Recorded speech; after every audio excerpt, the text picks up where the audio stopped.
pessoal! O vídeo de hoje é sobre biomatemática e quem vai falar pra gente sobre como é essa área vai ser o professor Evandro, da UTF-PR. Oi, Evandro, tudo bom? Oi, Joyce, tudo bem? Obrigado pelo convite. Agradeço por ter aceitado. E já de antemão, parabenizo aí pelo sucesso do canal, por essa iniciativa de divulgação científica, né? Acho que isso Obrigada. é bem válido e necessário também, né? Às vezes tem muita gente que faz coisas super interessantes, né? E cada um fica na sua sala, no seu mundo. Eu acho que a Sim! gente precisa de um ambiente assim para pelo menos em pequenos vídeos assim, né, a gente falar um pouquinho, ouvir um pouquinho de outros colegas, eu tenho aprendido bastante com os pessoal que vem aqui. Obrigada, Evandro. Evandro, conta pro pessoal o que você... Enfim, é de biomatemática, mas conta aí da sua trajetória e por que você escolheu essa área. Eu fiz a graduação em Maringá, aqui no Paraná, aí o mestrado eu fiz em matemática aplicada na UFBC, em Santo André, depois o doutorado em matemática aplicada, né, os dois trabalhando com biomatemática, mas aí o doutorado eu fiz na Unicamp, e aí trabalho aqui em Cornélio Procópio, então um nômade aí que é bem comum na vida acadêmica, né?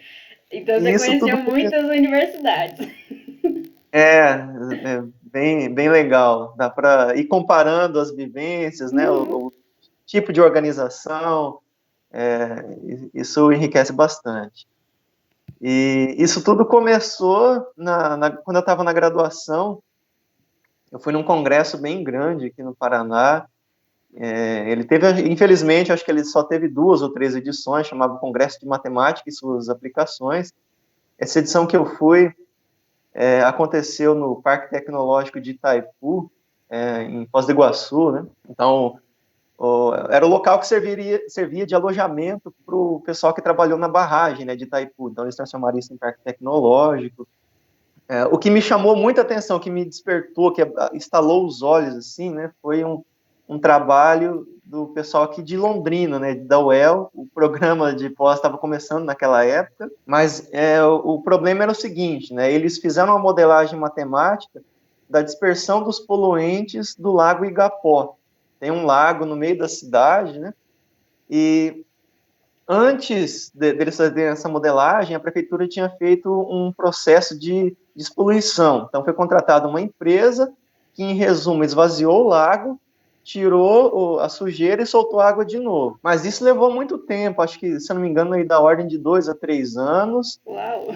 É, e não adiantou muita coisa, porque o pessoal só tirou o lixo, depois soltou a água e voltou a fazer sujeira de novo, né? E isso ficou algo muito caro. Eu lembro que era da ordem de milhões aí, talvez 2 milhões ou 3, enfim. Eu sei que era da ordem de milhões. E aí chegou o pessoal da matemática. O que eles fizeram? Eles pegaram uma foto de satélite, assim, do lago, de uma parte do lago, né, que concentrava mais sujeira, fizeram mapeamento ali das correntes e com essa dinâmica já mapeada, eles localizaram os pontos onde seriam estratégico colocar barreiras para a contenção da sujeira.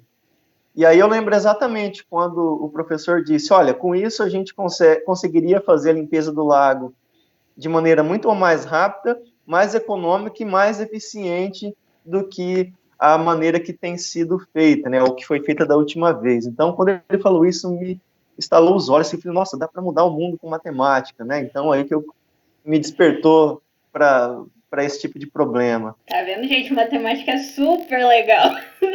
Não parece das vezes, mas é super legal. Sim. Poxa, super bacana. E o que você estuda? Depois que você foi fazer o mestrado e o doutorado, qual área você começou a estudar? Quais tipos de modelo? Então, o que eu tenho estudado são modelos de epidemias, né? Então, agora aí, ultimamente, com o coronavírus aí, mais de 1 ano e meio aí presente das nossas vidas, a gente tem acompanhado um pouco mais de perto isso. E foi até legal, a mídia, né? levar para os telejornais, assim, a dinâmica de uma doença, explicar em plena rede nacional, assim, o que é um R0, né? Então, só para esclarecer, quem está ouvindo isso pela primeira vez, né? O R0, ele é definido como o número de infectados secundários produzidos por um único infectado. Ou seja, né, seria uma medida que vai dizer o quão infecciosa uma doença é. Então, se eu tiver um R0 igual a 3, por exemplo, quer dizer que para cada caso infectado vai produzir outros 3 novos, né? E aí ele acaba sendo, no modelo matemático, um limiar biológico, né? Que aí a média precisa ser maior do que 1 para que a doença avance, para que haja uma epidemia, né? Caso contrário, ela vai se manter constante ali e não avançar, o que acaba sendo bom, né? E a estratégia, inclusive, nos modelos é diminuir o valor do R0. E nos modelos matemáticos, o R0 acaba sendo um limiar para a estabilidade, né, para garantir que os pontos de equilíbrio vão ser estáveis ou não. Então, é uma medida que, ao mesmo tempo, você tem uma interpretação biológica, você tem também uma interpretação matemática quando você tem essa expressão, né, quando você consegue determinar essa expressão.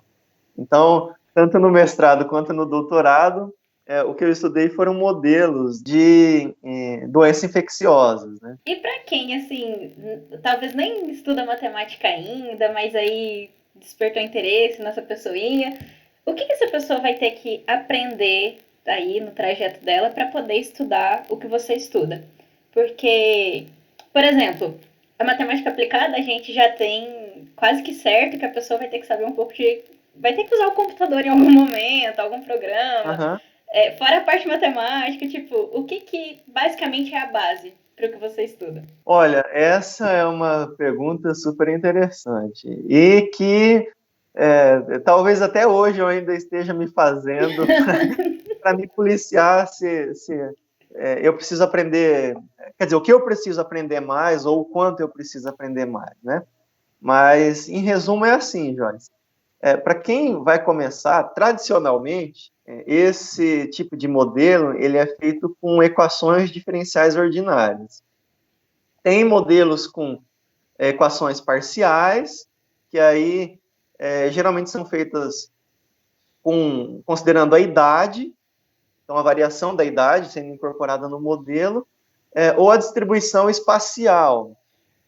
É uma outra perspectiva de ver o modelo. Então, só comentando da especificidade da ferramenta. Então, precisa descobrir um pouco, estudar um pouco sobre equações diferenciais e ter também um pouco de noção de computacional, né? Então, por mais que hoje a gente tenha aí programas que já tenham pacotes prontos para resolver esse tipo de equação, esse tipo de sistema, já de forma implementada, né? O usuário não vai precisar gastar muito tempo implementando, né? Basta adaptar a estrutura, entender o que está acontecendo, né? Então, é preciso um pouco de conhecimento computacional. Agora, o quão matemático, o quão computacional ou o quão de biologia isso vai demandar, isso vai depender da situação e depender do problema, né? E como diz um professor, a gente perguntou uma vez para ele falou, o nosso tempo de vida é finito, né? Mesmo que a gente comece a ler tudo que a gente acha interessante, vai chegar uma hora que a gente não vai ter mais tempo. Então, é um círculo, um loop, né? Que sempre vai ficar indo e voltando, né? Entre matemática, biologia, computação, às vezes incorporando outras áreas. Atualmente, tenho visto bastante modelos computacionais aí envolvendo redes complexas, que aí já começa a pegar um pouco de teoria de grafos, né, redes complexas que caminham juntas aí. Obviamente, o tipo de computação já vai ser uma outra também, então a expertise precisa ser um pouco melhor desenvolvida, a base de computação precisa ser um pouco melhor também, dependendo da abordagem. A estatística também precisa ser muito bem sólida, né, para aplicar os conceitos, de repente aplicar alguma distribuição, e por aí vai. Então, o limite não tem nesse sentido assim. A sua formação é toda em matemática, só que é biomatemática. Você precisou fazer alguma matéria de biologia durante esse tempo de formação? Ou só com o que dá para ler de artigos é suficiente para fazer o modelo? Ou tem também ajuda de algum outro profissional da área que você está estudando? Tipo, para a parte biológica. Em geral, né, quando a gente vai estudar os primeiros modelos aí de biomatemática, então já tem algumas premissas a respeito, né? Então, se é um modelo de presa predador, por exemplo, né? A zebra se comporta assim, o leão se comporta assim. Então, com base nesse comportamento, você vai construir o seu modelo. E assim funciona para a doença que você vai trabalhar, né? Ou vai estudar. Então, no meu caso, no mestrado e no doutorado, eu trabalhei na modelagem de uma doença que afeta cavalos. Então, essa doença, ela está presente hoje praticamente em todo o território nacional. Mas a origem dela, né, os lugares assim onde ela se desenvolveu mais, foi no Pantanal e na ilha de Marajó. Mas no meu caso, do problema que eu estudei, durante o mestrado eu usei as referências da Embrapa e no doutorado eu trocava e-mails com eles, fazia algumas reuniões para entender um pouco melhor. E eu cheguei até a tentar um doutorado de sanduíche no país, né, para ir ficar alguns meses lá, mas infelizmente acabou não rolando, né? Infelizmente é uma modalidade que ela tem poucas vagas, né? Então eu acabei não sendo selecionado. Mas foi uma tentativa de ficar mais próximo, né? De saber um pouco mais dos parâmetros que eu tinha no meu modelo e, de certa forma, tentar trazer o modelo, né? Fornecendo resultados um pouco mais próximo da realidade, né? Ou que o pessoal também pudesse contribuir, ao menos nas críticas dos resultados, né? Então, foi uma tentativa. Então, mas mesmo sem haver esse doutorado, sanduíche, a gente manteve esse diálogo. Né? Isso é uma coisa que eu acho muito legal, porque a ciência ela sempre é feita em colaboração. E as pessoas às vezes acham que vai publicar, tem que publicar sozinho, você tem que ser Sim. o esperto da área, o melhor da área, mas não, né? Toda ciência ela precisa de contato, mesmo que seja da própria matemática com alguém da matemática, porque sempre alguém é bom em uma coisa, você é bom em outra. E principalmente a matemática aplicada, que é multidisciplinar, então a gente precisa sim recorrer a outros profissionais que tenham outras habilidades que faltam na gente. Isso não significa que o cientista é ruim, é só que a ciência é muito complexa. Sim, sim. Foi até um pouco inusitado assim na minha defesa de doutorado, né? Que eu comecei falando de cavalo e tal. Aí depois já entra nas equações e vamos falar de estabilidade, de análise de sensibilidade, enfim. Aí a hora que chegou na arguição, né? Aí o primeiro a falar foi o pesquisador da Embrapa, né?